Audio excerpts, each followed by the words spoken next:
What is up, my peeps? Joshua Smith here at GSD Studios. First off, thank you so much for checking out today's content. I'll make this extremely fast, but I need to plug our sponsors that make this show possible. Our first sponsor is PerfectStormNow.com, by far the most effective and affordable real estate agent website and database platform in the industry. It is the system I use to sell 50-plus homes every single month. Check it out at www.perfectstormnow.com.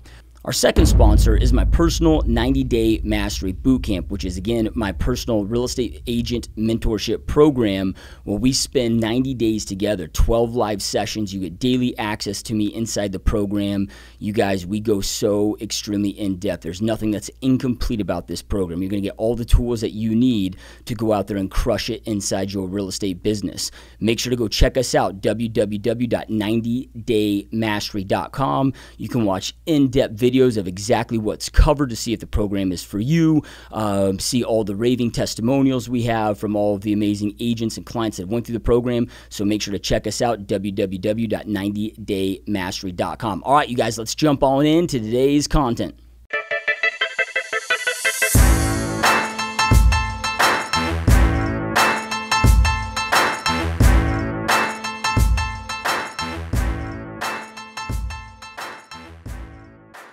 What is up, my friends? Joshua Smith here with another GSD mode interview. Every single week, we interview our top entrepreneurs and just those that are out there dominating their space. People choosing to not live a life of mediocrity, but instead to go out there and create big, amazing, epic lives for themselves, their families, as well as have an impact on others. So today, you guys, we've got a really special guest on the show.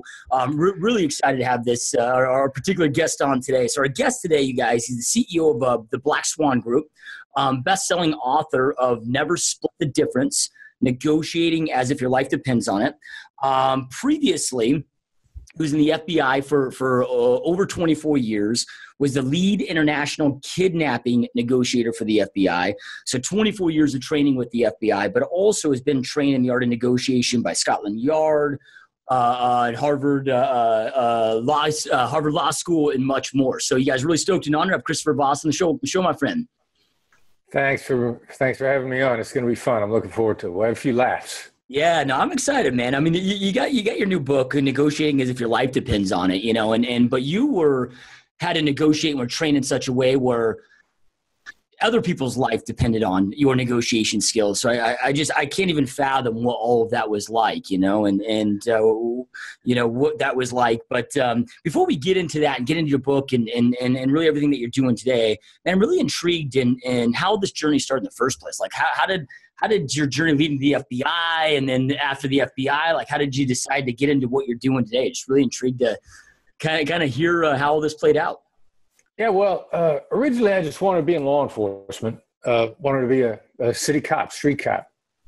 But what drew me into that was actually I'd seen a movie where the cops that were featured were creative guys. I mean, they were really, really creative, innovative. I didn't realize that at the time, you know, they were mavericks. They sort of disregarded what their commanders wanted them to do in favor of doing things better. They were always about doing it better. And I was blown away at the creativity. I mean, I remember my first day at the FBI Academy, the guy that was in charge of the whole academy said, "Tell us in one word what you bring to the FBI." I remember I said creativity.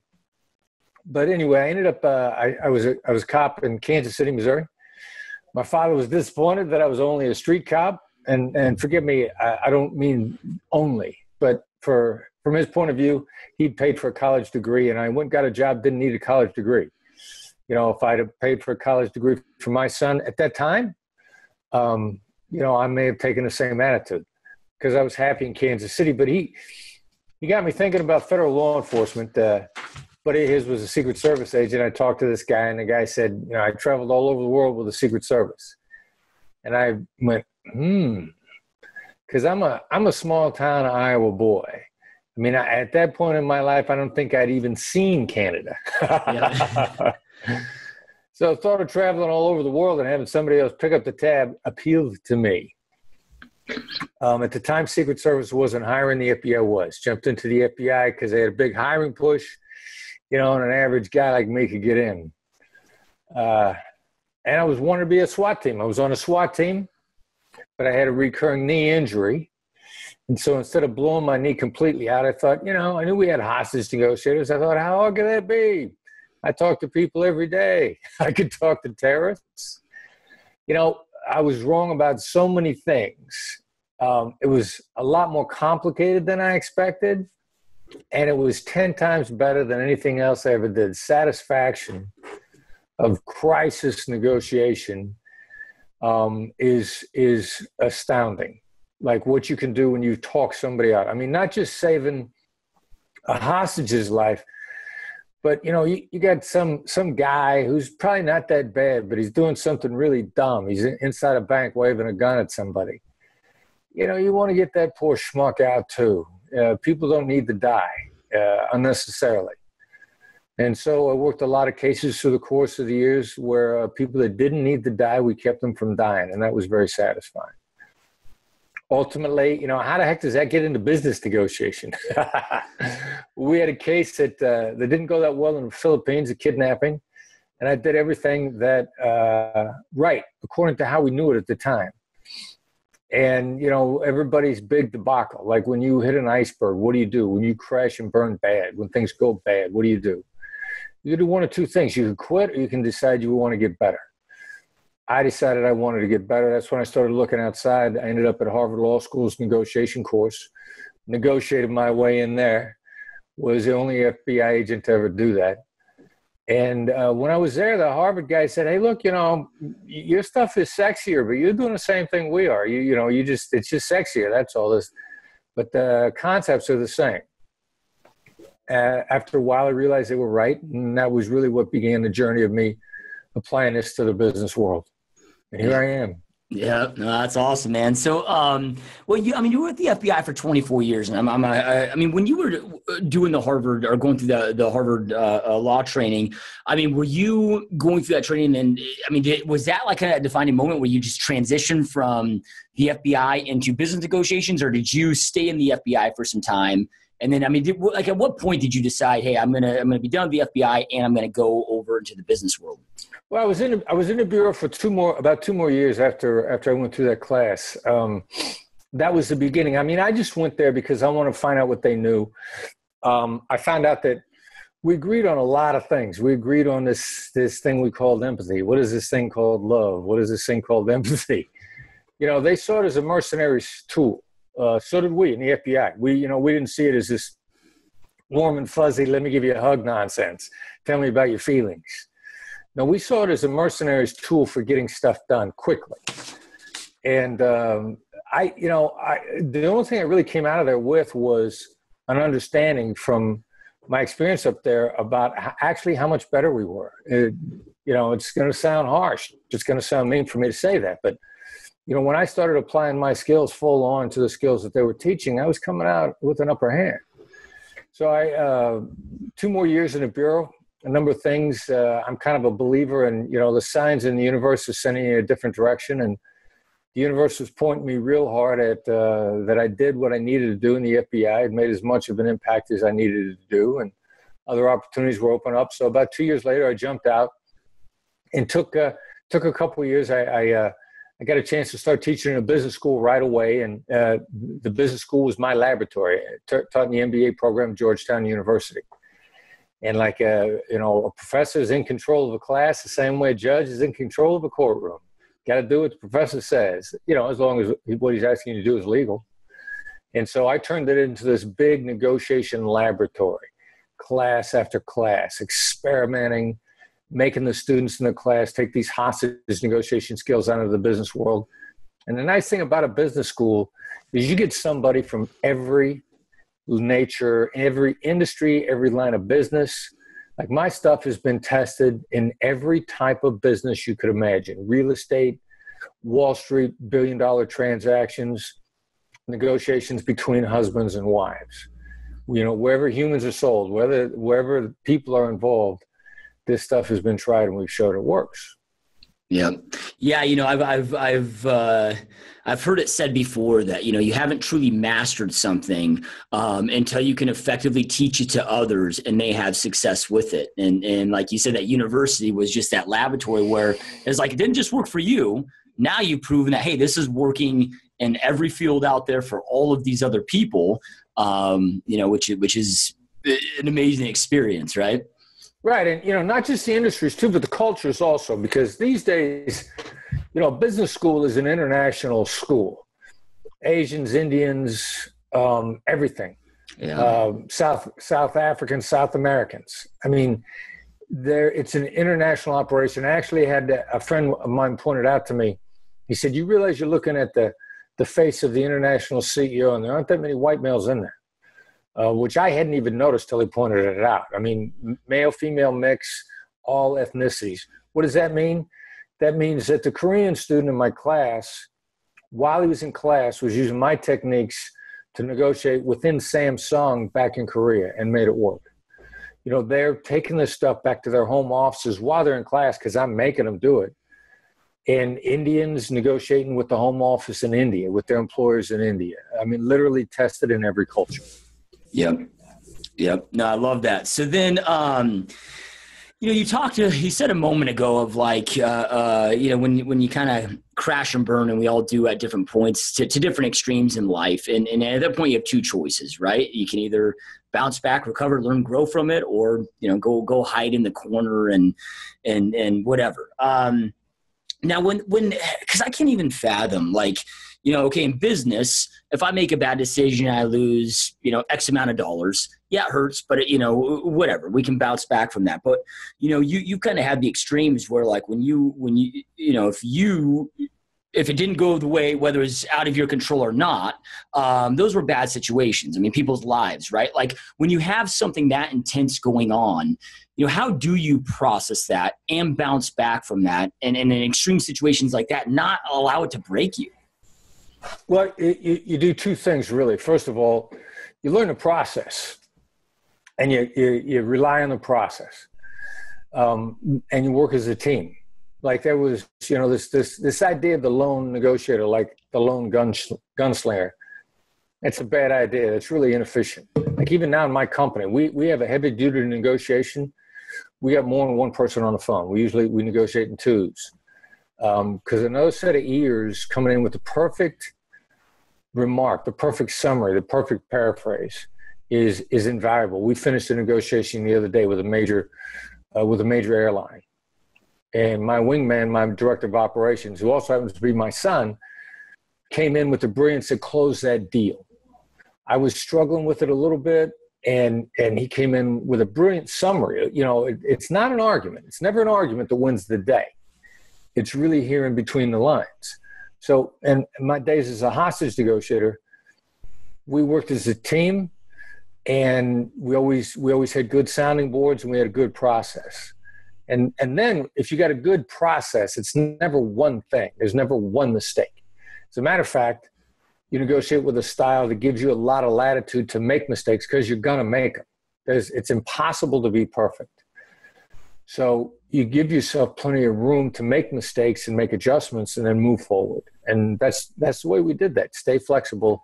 Sounds stupid, but it's really important to be flexible. Yep. Love it. So then, all right. So you're the professor at the university teaching, teaching the courses and the skills are being proven in all over the planet and in every culture. How do you go from there or make the decision to go from there into creating this into a business? Well, we'd slowly been trying to build the business all along while we were waiting to get to the point where we could put the book out. And it was principally off referrals, and we were going into companies and helping them get better. And then also all along the line, learning different industries, seeing exactly what applied or how to make the 2mm adaptations. Like an interesting thing, which I realized not that long ago, say, for example, the real estate industry.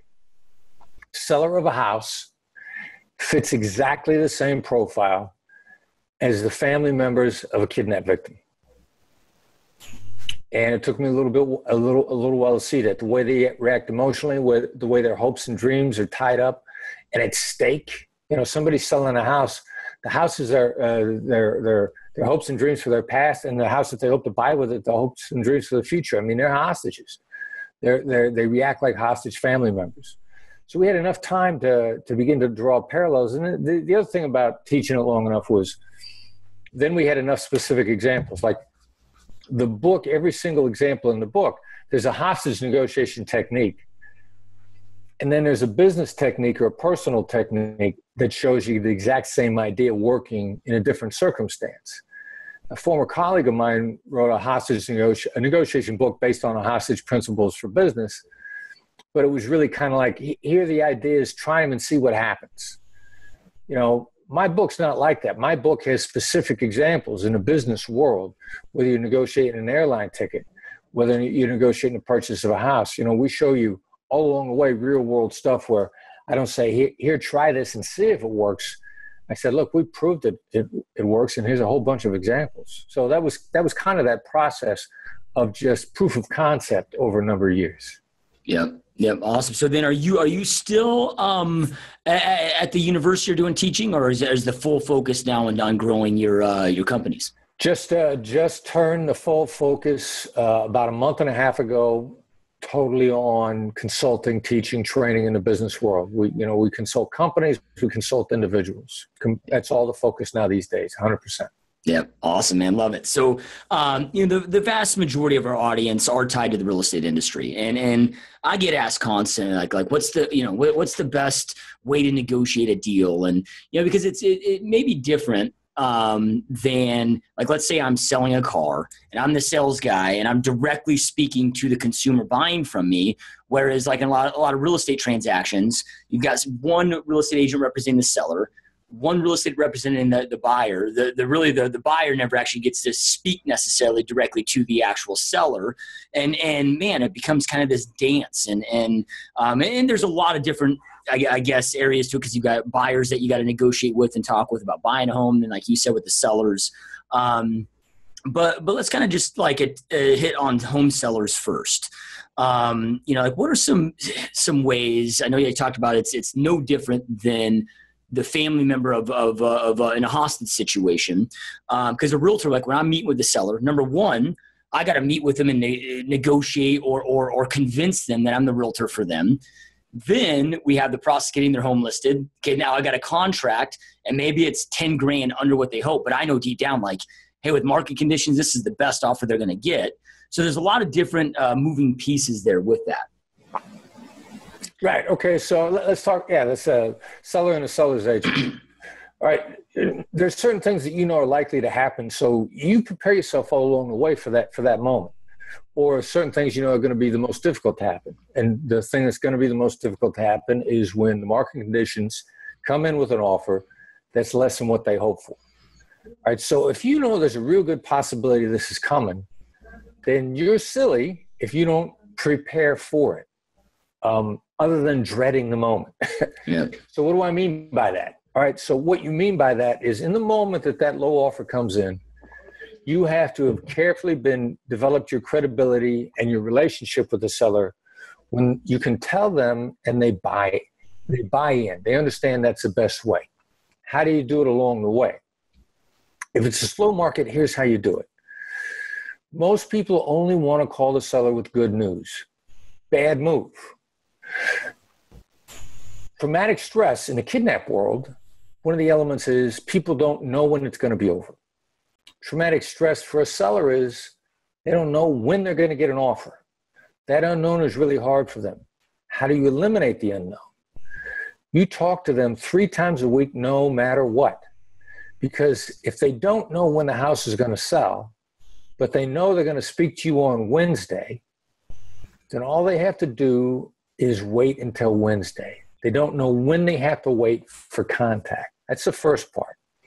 Make sure that you speak to them on a regular basis. We did this with kidnapped victim family members. We talked to them all the time, and they knew that no matter what happened, at least every 2 days, they were going to hear from me or they were going to hear from a hostage negotiator that was going to give them a status update. So all they had to do was last for 2 more days. And when I was in a fast-moving kidnapping and I was coaching a family member and they didn't know what was going to happen next, I'd say you're going to hear from me in an hour.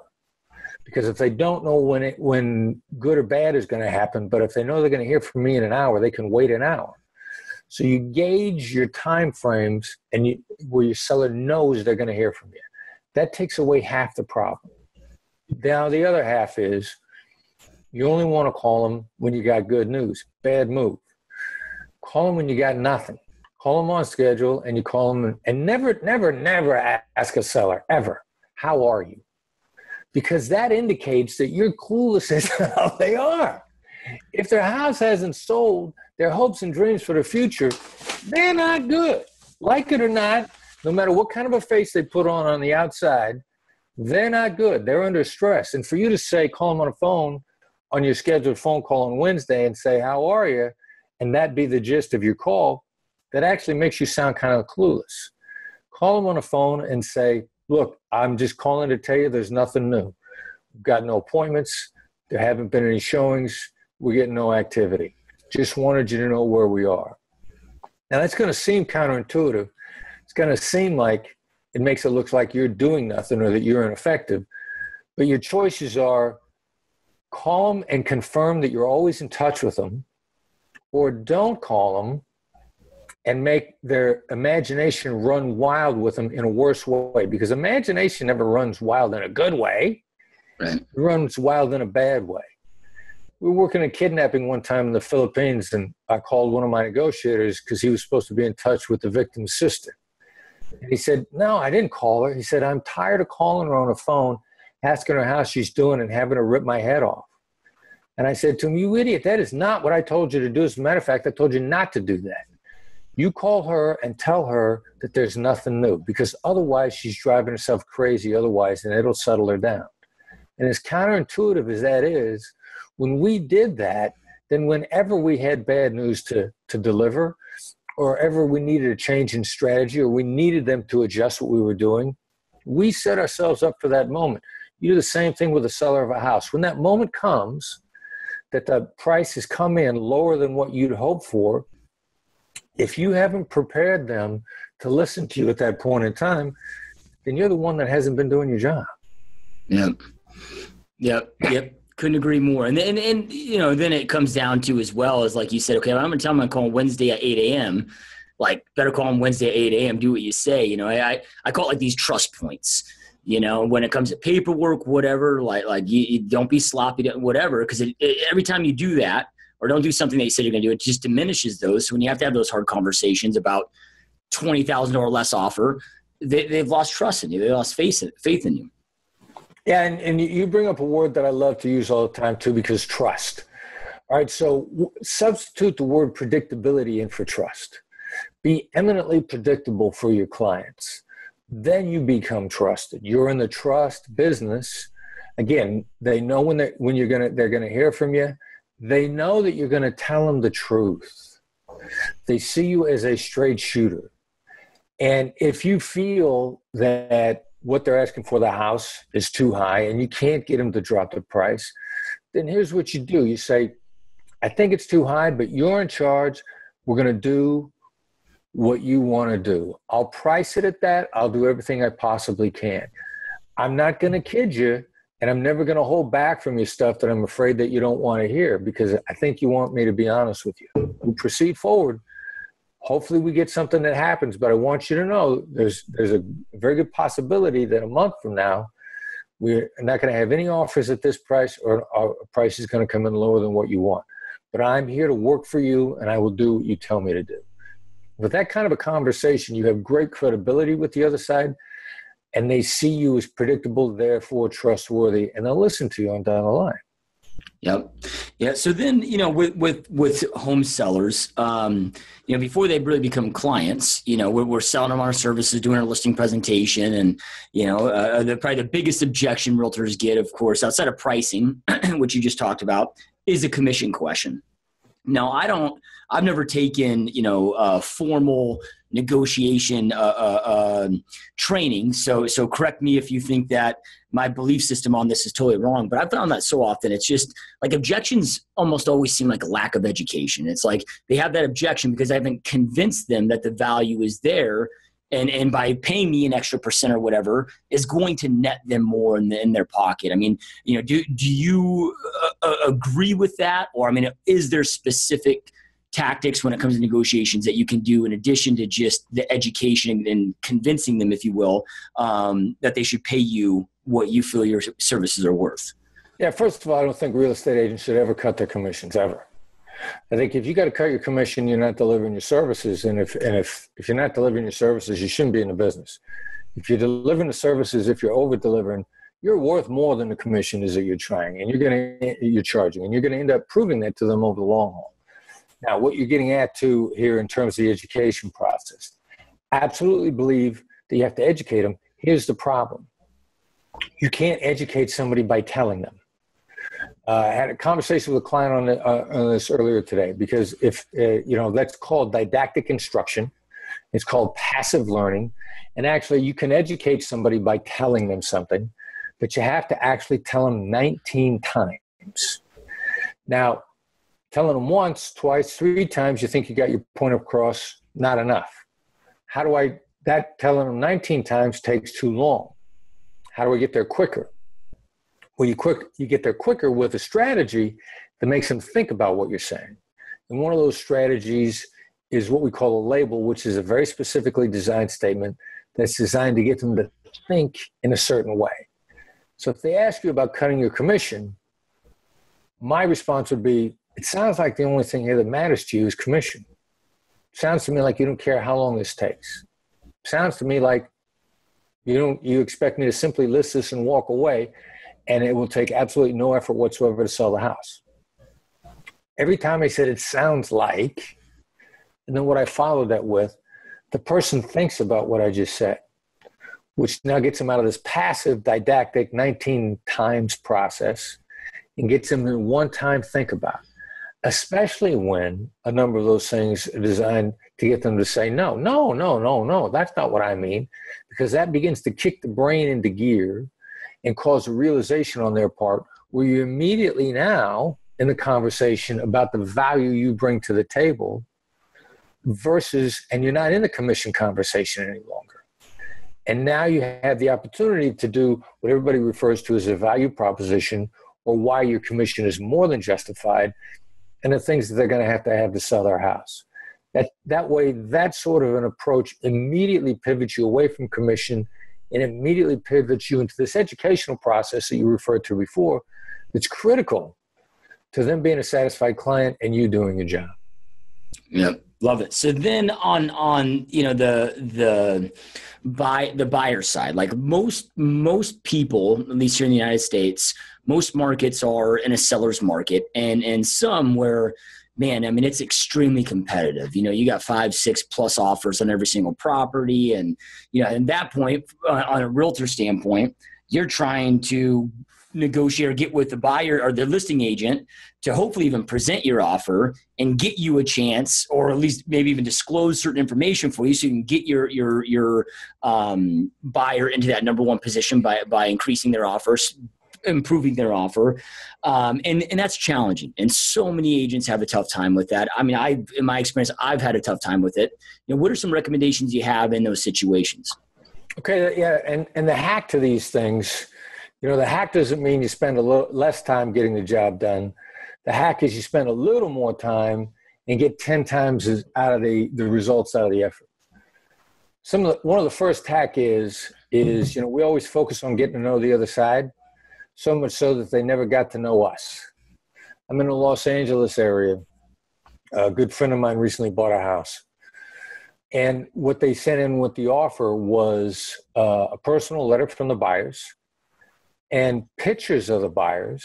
And in the letter, they talked about their hopes and dreams for the house. They want to have a family there.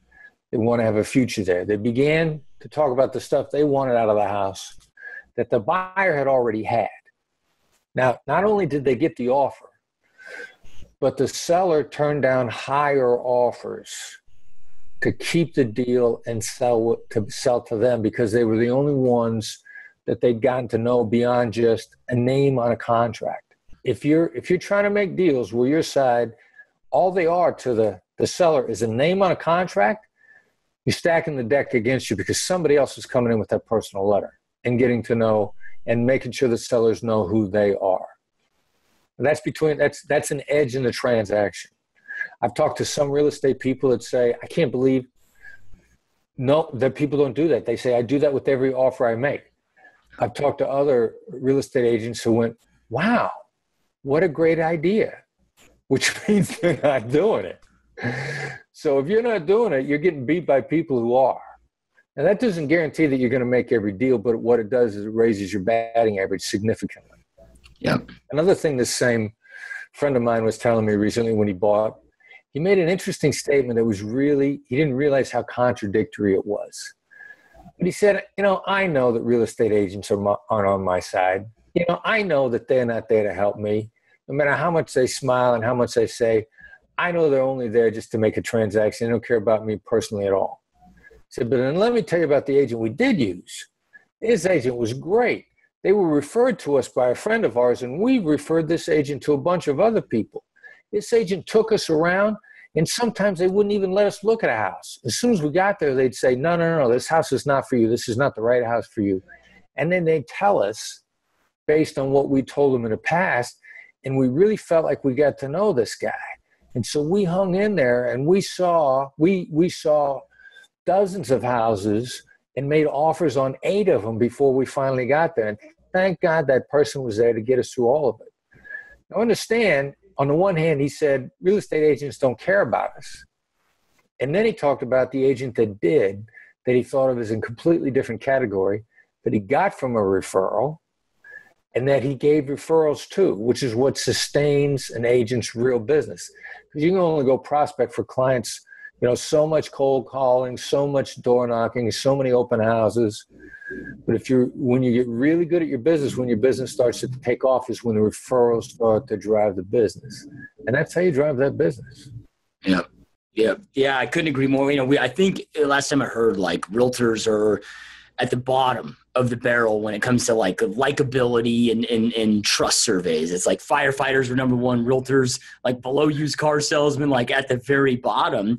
So the cool part about that though is it makes it so easy to differentiate yourself and go above and beyond.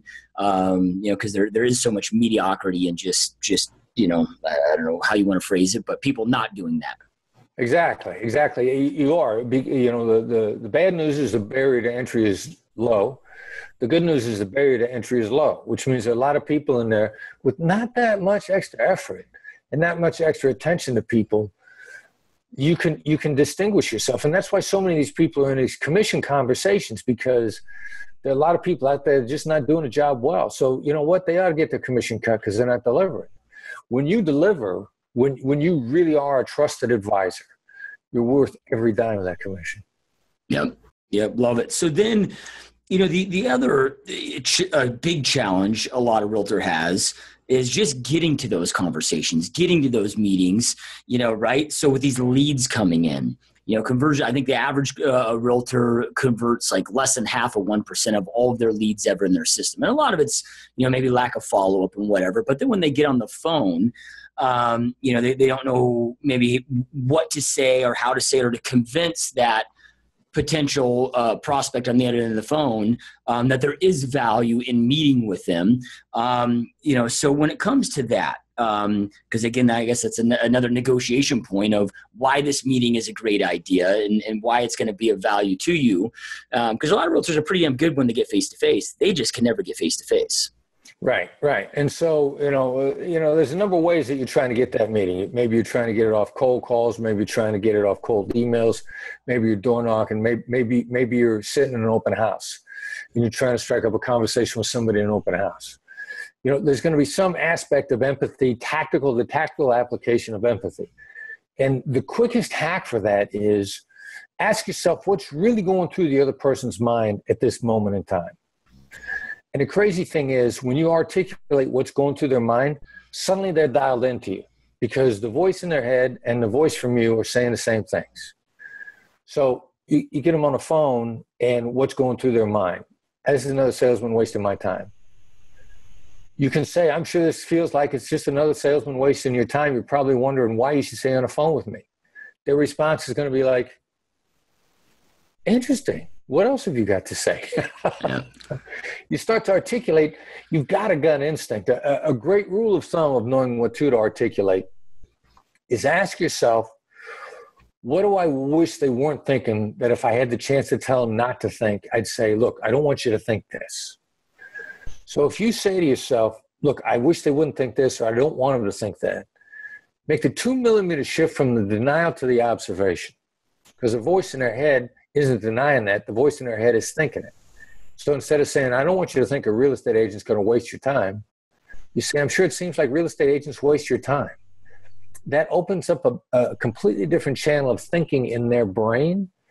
And the conclusion they come to with that is, wow, this person understands me. Well, having somebody say this person understands me is exactly how you develop a relationship that leads to revenue. But you're doing it in a really counterintuitive way. Yep.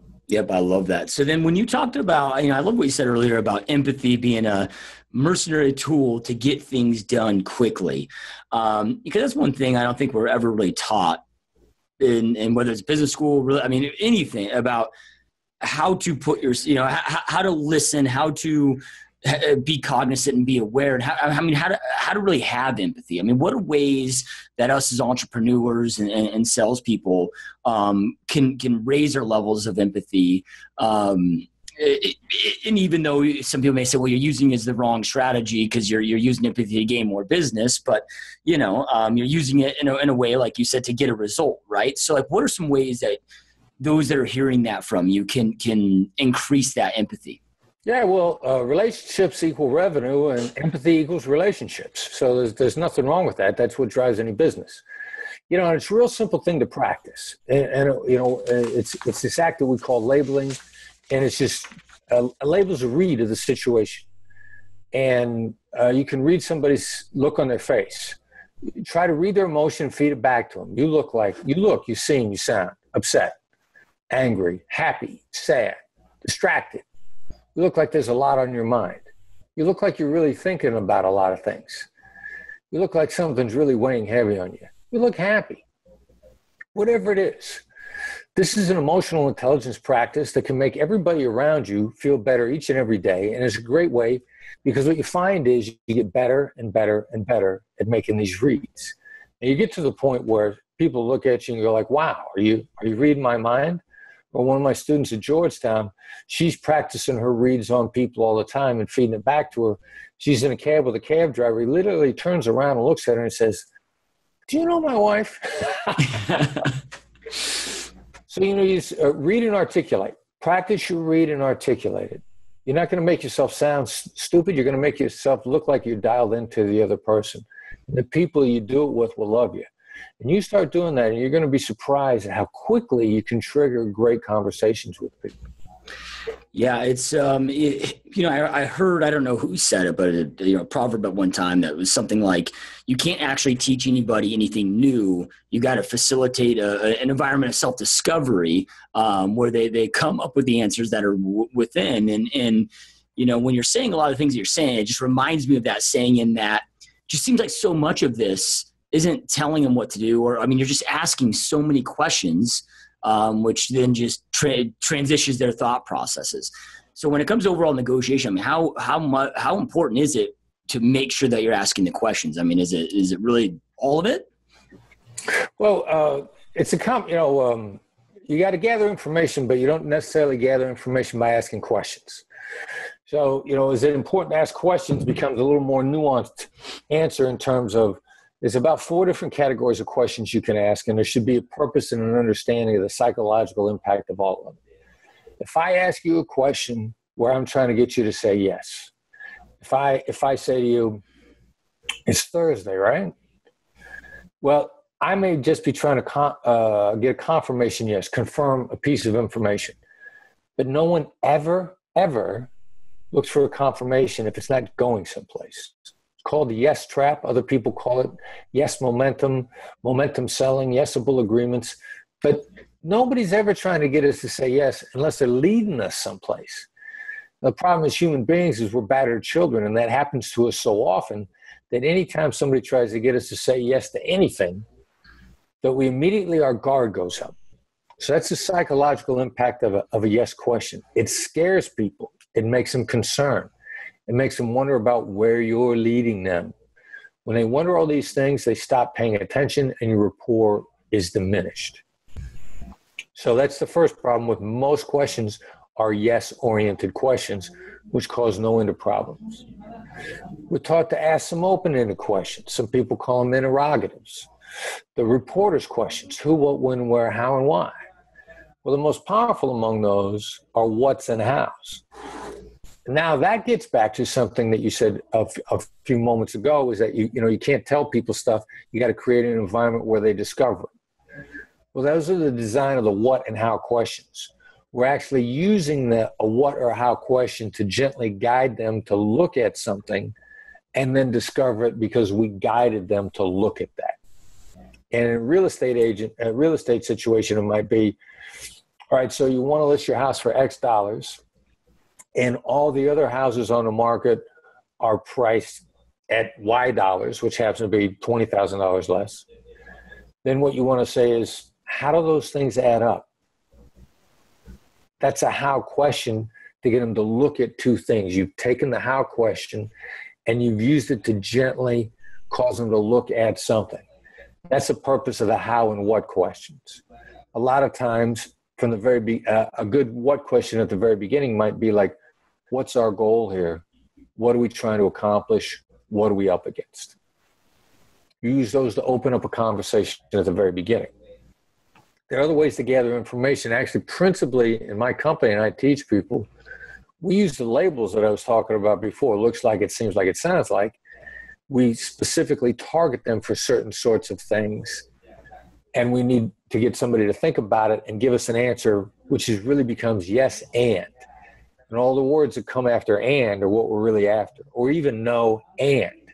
And all the words that come after and again are what we're really after. And we use labels to trigger that kind of stuff. Yep.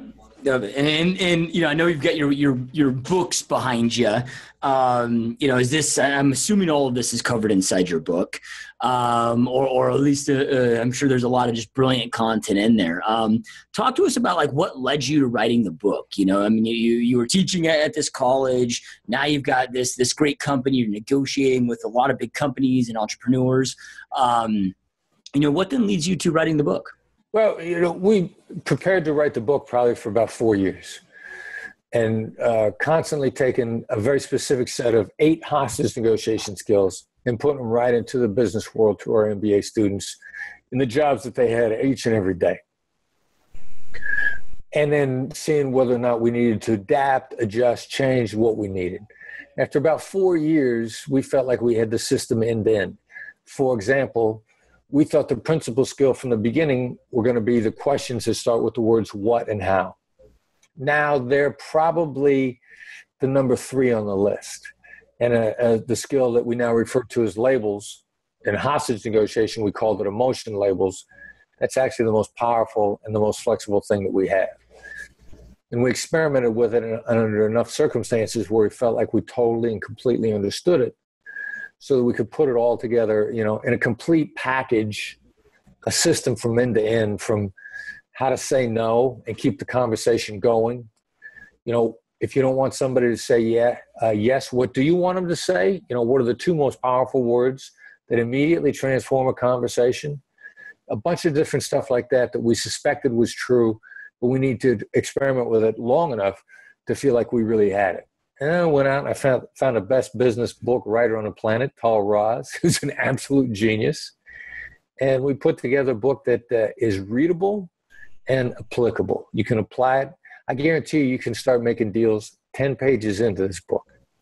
Yeah, love it. So, the book is Never Split the Difference. Negotiating as if your life depends on it is, I guess, the subtitle of the book. Where's the best place? I mean, do you have a website to get the book or Amazon? Where's the best place to go get a copy of the book? All right, I'll refer you 3 places. If you're just going to buy the book, and I'd love it if you did, go to Amazon. Amazon consistently has the best price on the book. I refer you also to my company's website, blackswanltd.com, BLACKSWANLTD.com. Got a bunch of stuff on a website. If you want to really kick it up a notch, you want to go one level up and also get a bunch of stuff for free.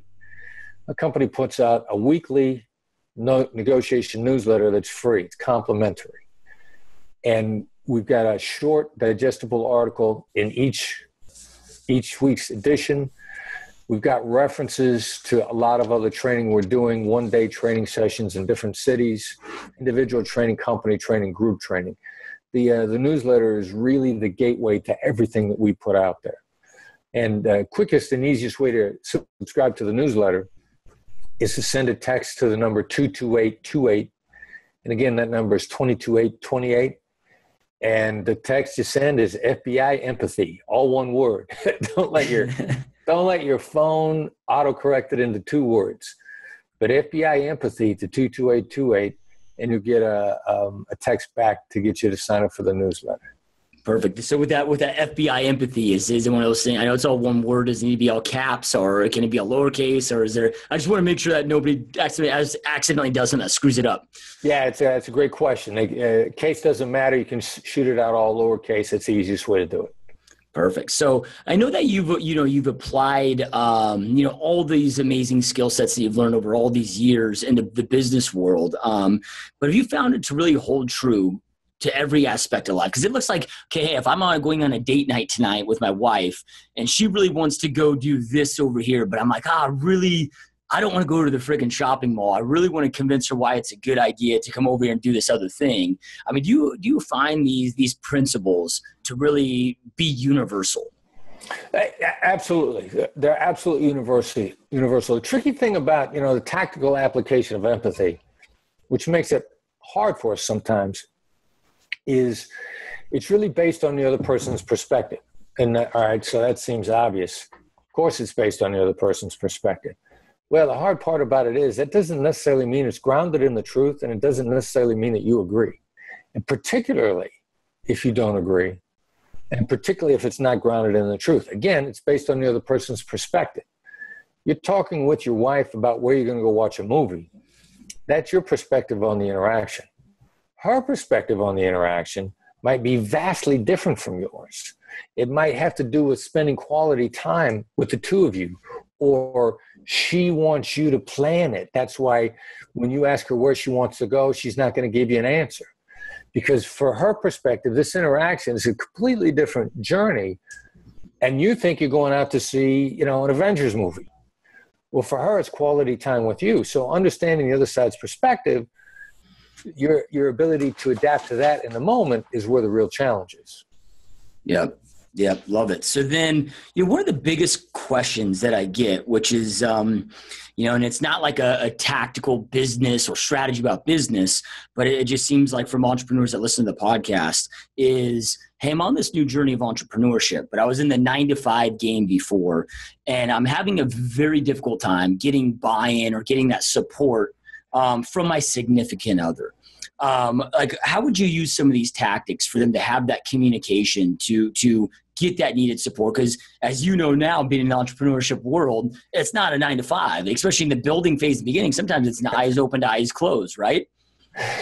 Yeah, I once heard somebody say that starting a business and thinking that you're going to have more time is kind of like having kids and thinking that you're going to have more time. Yeah, exactly. It can happen. So what are the real issues here? The real issues are for you are independence, happiness, and freedom. And at some point in time, you can literally ask your spouse, do you want me to be miserable in my job? Do you want me to be miserable when I interact with you? Now, what you would normally probably have said is, do you want me to be happy? But the answer to do you want me to be happy is yes. And that's a trap, and it's a trick. And everybody knows it's a trap and a trick. The stupid thing about it is the same trap with no, since no makes people feel protected and in charge, you'd be stunned at what people are willing to say no to. I mean, I have not found a question yet that was too outrageous where the answer was no and people weren't comfortable with it. And one of those is, do you want me to be unhappy? Do you want me to be miserable in my job? Do you want me to be miserable? Do you want my misery in my job to extend to my misery in my home life? As much of those sound up like setup questions, but the answer is no. And what you then follow those up with is, what do you want me to do?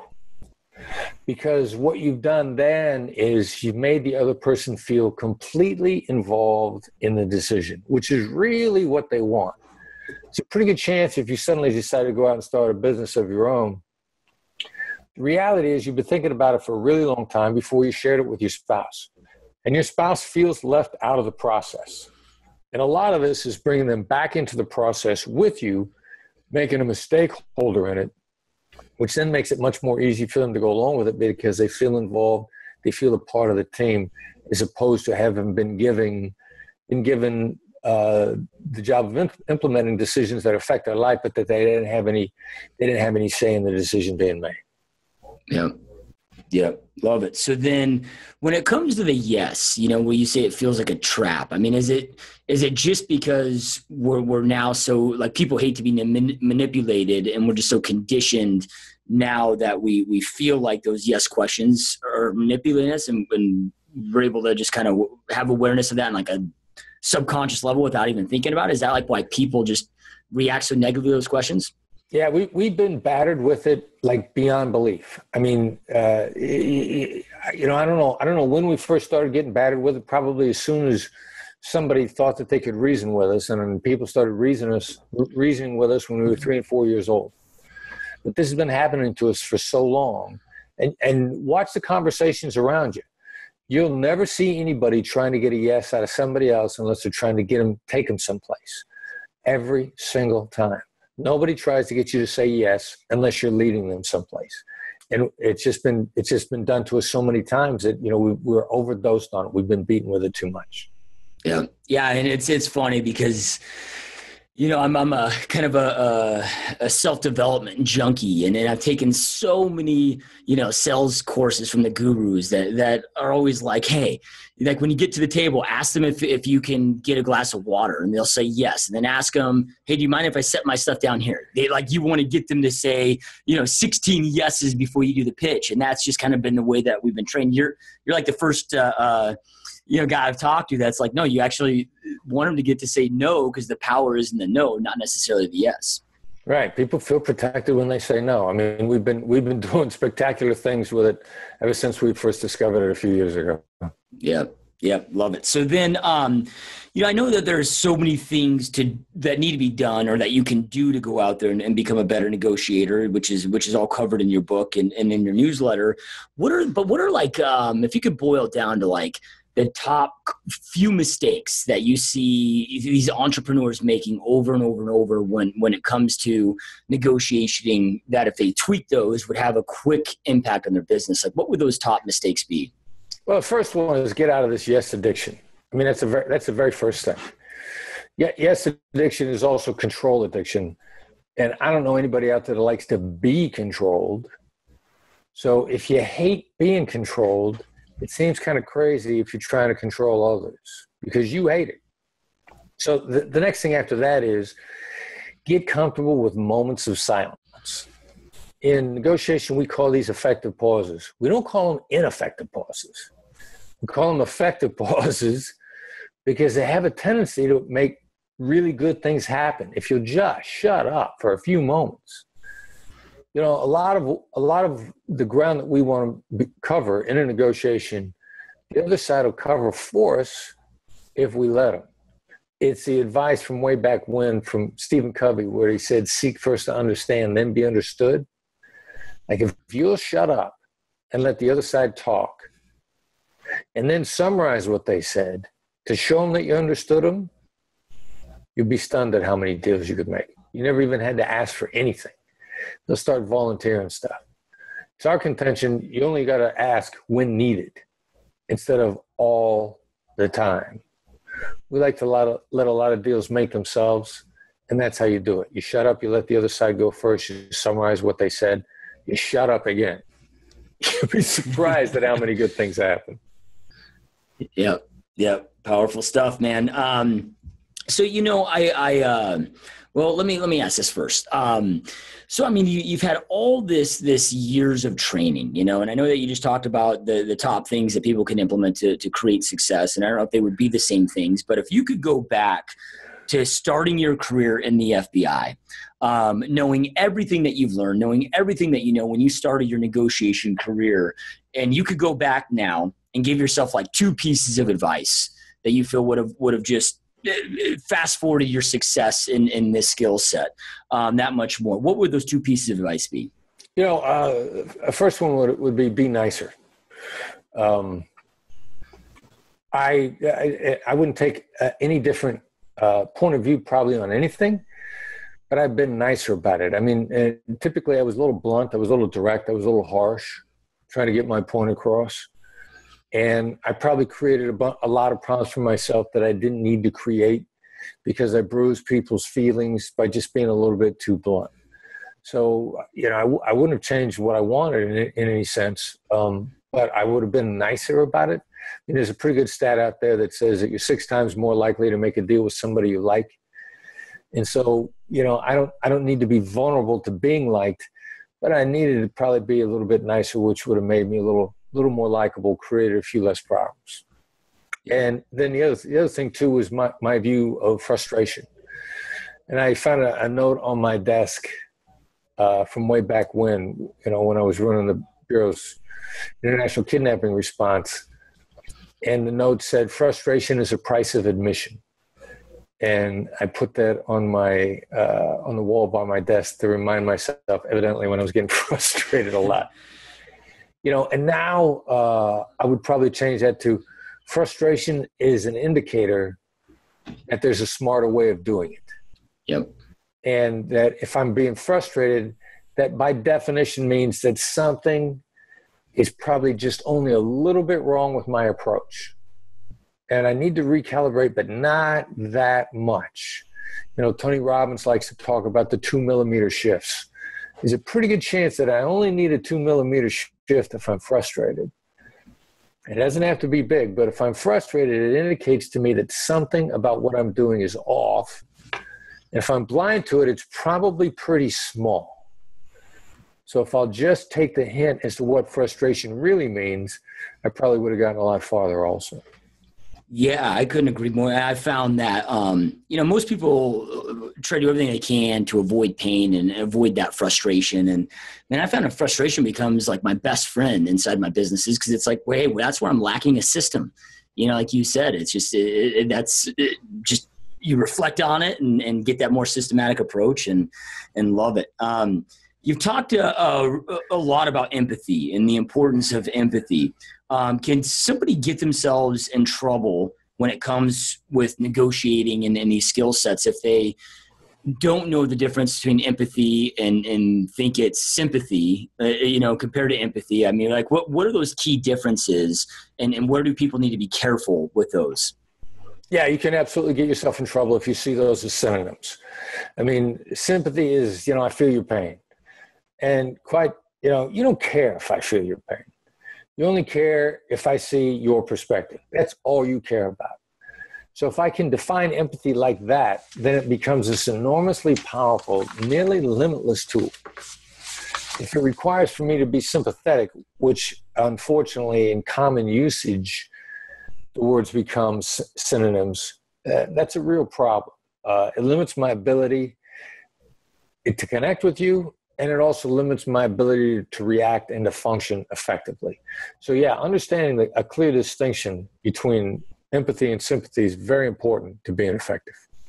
Yeah, I heard not too long ago somebody frame the differences as like sympathy is like if you're like, oh, Josh, like maybe we're running a race together and you're like, oh, I sprained my ankle or hurt my foot or whatever, or I'm tired, right? And me saying, okay, man, I'm sorry you're tired. Let me throw you on my back and carry you across the finish line. Where empathy would be like, hey, man, I know you're tired, but I love you. I know that you can do this. Get up, let's run together and you can push through this, right? And being the differences between the two. I mean, would you say that that's a fair analogy or would you frame it differently?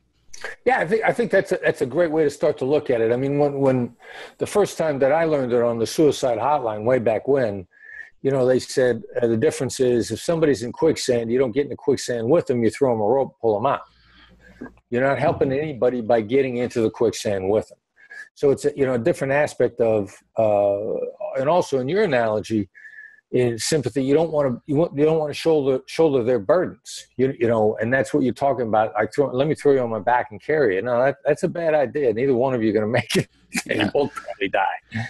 So yeah, I mean, shouldering their burdens or feeling their pain is not the effective way to see their perspective and also help them find their way out. Yep. Powerful stuff. So, is there any, I know you do a lot of these interviews and you speak all over. Is there ever, when it comes to your specialty of negotiations, is there ever a question that you seem like you never get asked, but you feel like it's such an important question that you wish people would ask you? No, not really. But I wish people understood, and maybe if this is so hard to learn, when's it going to get easier? I guess, and that's something I'm working on right now in Illustrated, because some of the stuff really is hard to learn at the very beginning, and we assume that it's always going to be that hard. I mean, it's kind of like when you first start working out, you're going to get sore muscles. And you don't say to yourself, wow, these muscles are sore. This is the way it's going to be the rest of my life. I'm going to stop working out. Well, no, we know the sore muscles are going to go away. But in a new skill like learning the tactical application of empathy, or a better way to negotiate, there's some awkwardness, there's some discomfort at the beginning. And just think it's not something that's going to last forever. It's probably going to go away pretty quickly, but you have to remain in the process to get it to go away and stay away. Yeah. How and I know it's probably different for everybody because everybody's got different levels of capacity, but if somebody really is committed to learning these tactics, and let's say they go get your book, get on your newsletter, and they're doing the work, they're applying it. How long does it take to really get some of this stuff down before you can start recognizing a result? There's an anecdotal. Well, you're going to start recognizing a result like almost immediately with the application. You're going to feel awkward. I mean, if you come to a class, we're going to make you do the skills right away, and you'll interact with somebody else in the class, and you'll get results immediately. You'll feel awkward as heck, and it'll scare you, and you'll be stunned that you're getting results at the same time. I mean, a little bit of that is what's called conscious competence, where you're still feeling it. Now, where you go from when you're no longer conscious of it, you're just doing it and it's coming naturally. There's a lot of anecdotal evidence out there. People point to about the 3-week time frame. Now, that doesn't mean I try it today and I don't try it again. And 3 weeks from now, it grew into this tree in my head and suddenly I could do it. No, it means you got to try something pretty regularly for about 3 weeks. But that's all. I mean, a 3-week time frame, there's some other data out there that indicates that it's somewhere between 2 and 3 weeks if you stay after it. And then you can get it. And that's not that long. But you have to stay at it to make it happen. Yep. Love it. So, I started this podcast. I think like a lot of people that start podcasts, because they whether it's entrepreneurship or whatever. For me, it was start off with real estate entrepreneurship, but it had such a big impact on my life that I wanted to give back to the industry that's really changed my life and create a place. I got so sick of these quote unquote gurus, because everybody's a damn guru today. But 90, I had a guest on the other day that he's like, you know why gurus are called gurus? Because they can't spell charlatan, right? But yeah, I mean, there's so much smoke and mirrors, and I wanted to create a place where we go out there and interview the doers like you, dudes that are in the trenches. None of this is theory, right? This is actual strategy that's been proven over and over and over, and be able to give back to an industry that's changed my life, as well as on a selfish level. Man, I got to pick brilliant minds like yours all day. So it's on a selfish front, it's huge for me as well. But with that being said, those that are watching and listening are here because they want to go out there and create an amazing life for themselves and for their families. So with that being said, do you have any last words of advice or inspiration, whether it's about negotiation or just your overall experience of creating success in your own life, that you would like to leave our listeners with so they can go out there and again, create that life they know they want and deserve? Yeah, there's a friend of mine runs a PR company in Memphis. His name is Arnie Malum, and he wrote a book which I think the title of it is Worth Doing Wrong. But he's got this great philosophy, and it's, be willing to make mistakes on the way to getting it right. Yeah, you're gonna make mistakes, and sometimes that's the only way to get it right. Give yourself the ability. It's not that you failed; it's that you failed and you gave up. A failure, an experiment, a hypothesis. There's all these cliches out there. Thomas Edison tried to, 10,000 combinations before he finally discovered one that started the light bulb. So he was willing to get it wrong on the way to getting it right. Give yourself the latitude to get it wrong on the way to getting it right. You're not going to be perfect. There's no such thing as perfection. It's a fool's errand. Let yourself get it wrong on the way to getting it right, and you'll be surprised at how far you get and how quickly you can get there. Yeah, love it. Powerful words, man. Super, super powerful words. So those that are watching and listening, I know I end every podcast with this, you guys, but information without implementation is truly just the start of a delusion. Information isn't power. It's taking that information, taking action on it, that then creates the power you're looking for in your world to go out there and create the life you want and deserve. And Chris shared so many amazing strategies and pieces with advice with you guys today. Take something that you learn, take immediate action on those. And then again, I don't care if you're on iTunes, Stitcher, YouTube, the website, wherever you're watching or listening to this, right below will be the links to Chris's website. So you can go check out his website, get his book, to have the information about the newsletter. But real quick, again, for that, text 22828. And then inside there, you're going to put an FBI empathy, all one word, and you'll be able to sign up right away for his newsletter, which is just weekly, amazing, free content that can help you continue to grow this and create more success inside your life. So, and Chris, man, I know how busy you are, man. This has been a huge honor to have you on the show. I truly appreciate you taking time out of your busy day to be here. Thanks for having me on. It was fun to have the conversation. Yeah, 100%, my friend. All right, you guys, thank you so much for watching and listening. We will see you next time.